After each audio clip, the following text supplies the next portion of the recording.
Par dérive, on entend la quantité de produits phytosanitaires qui est transportée par le vent en dehors de la zone à traiter pendant l'application. La dérive est un facteur de risque pour la pollution des eaux de surface. La dérive peut également endommager les cultures voisines, les écosystèmes naturels, les organismes non cibles et les zones résidentielles en bordure des champs. Le vent peut transporter les gouttes de produits, en particulier si elles ont une taille très petite et qu'elles sont très légères, sur plusieurs mètres hors de la parcelle.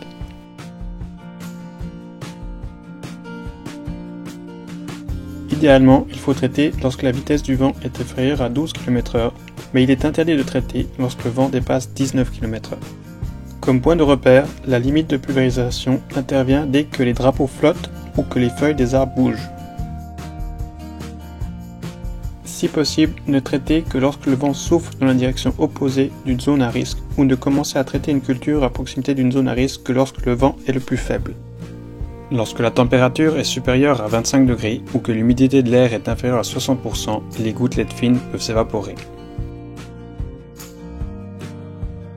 Les principes actifs évaporés peuvent se répandre par le vent sur des distances considérables et atteindre les eaux de surface, les biotopes ou même les zones résidentielles en bordure des champs. Une application tôt le matin permet de réunir les conditions idéales pour limiter le risque de dérive.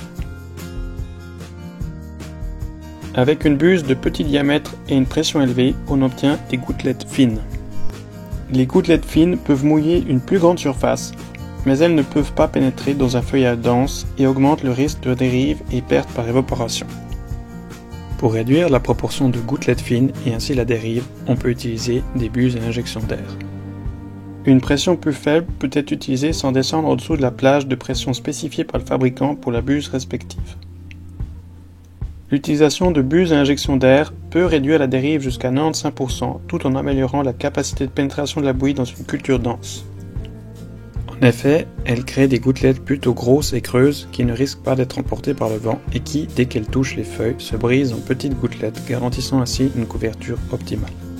Dans de nombreux cas, une réduction de la dérive peut être obtenue simplement en réduisant la vitesse d'avancement. Plus la vitesse est élevée, plus longtemps les fines gouttelettes restent en suspension et plus elles sont sujettes à la dérive. Une vitesse plus élevée augmente également le vent de face et conduit à une plus grande turbulence, ce qui est visible par un nuage de brouillard derrière l'outil.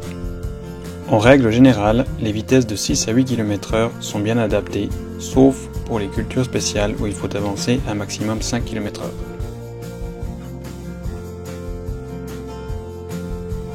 Les conditions optimales pour le traitement sont observées tôt le matin lorsque le vent est inférieur à 12 km/h, la température est inférieure à 25 degrés et l'humidité est supérieure à 60%.